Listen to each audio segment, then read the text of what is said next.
You don't feel drained around people because you're introverted. That's the excuse everyone gives you. But pay attention to this.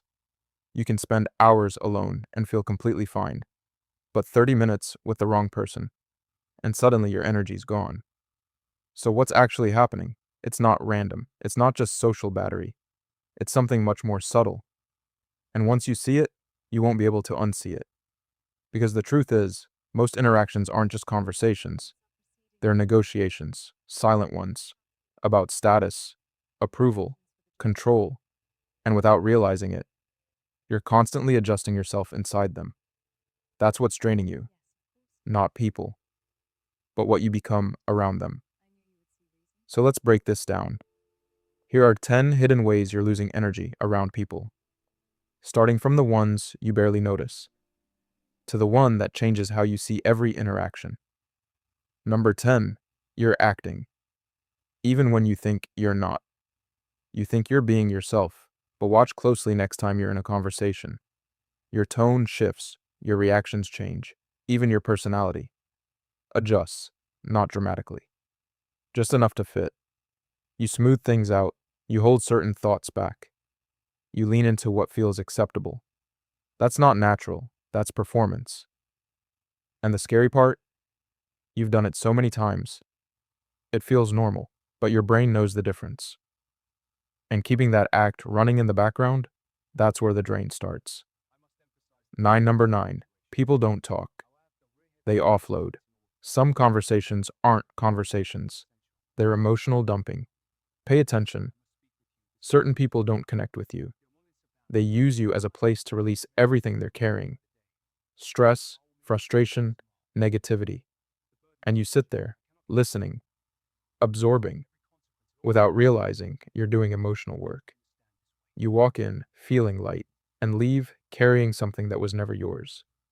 That's not socializing. That's silent exhaustion. Number 8, you've learned to censor yourself. There are things you think that you never say, not because they're wrong, but because they might shift the mood, or make things uncomfortable, or change how people see you. So you filter, automatically. And after a while, you don't even notice you're doing it.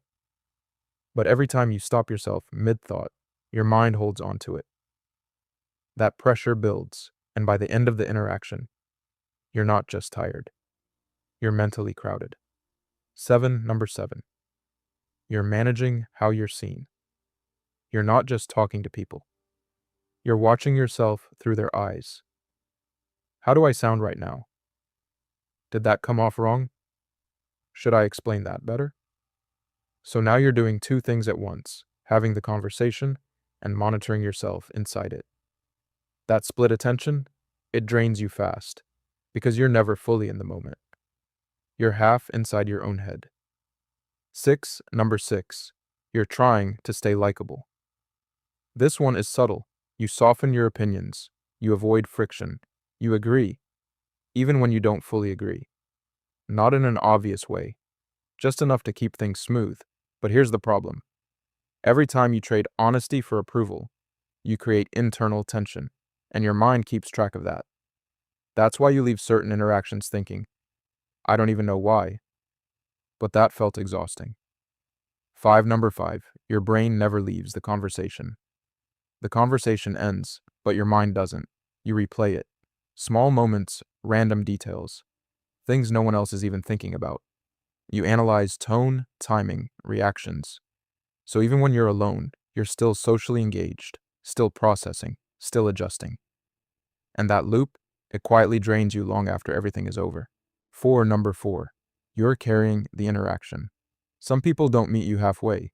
You're the one asking questions, keeping things alive, filling the silence.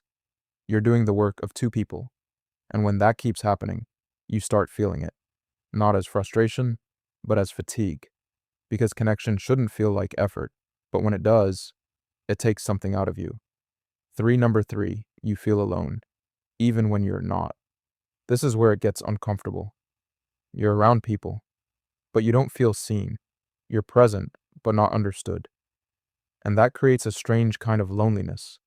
The kind that doesn't come from being alone, but from being surrounded, and still feeling disconnected. That feeling is heavy, and the longer it lasts, the more it drains you. Number two, your mind is always on. You notice everything: tone shifts, facial expressions, energy changes.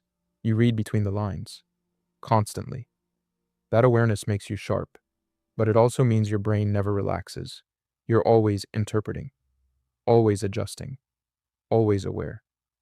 And that constant alertness, it burns energy fast. Number one, you're slowly losing yourself. This is the part no one talks about. It's not just that people drain you, it's that, little by little, you stop being fully yourself around them. Every adjustment, every filter, every moment you hold something back creates distance, not from them, from you. And your mind feels that. That's why you leave feeling off, not just tired, but disconnected, like you've been away from yourself for too long. So the next time you feel drained around people, don't just call it social battery. Look deeper. Ask yourself, was I real or was I adjusting? Was I connecting or just maintaining the interaction? Was I understood or just present? Because the right people, they don't make you feel drained. They don't make you overthink. They don't make you shrink. They make you feel like you don't have to perform at all. And that's the difference.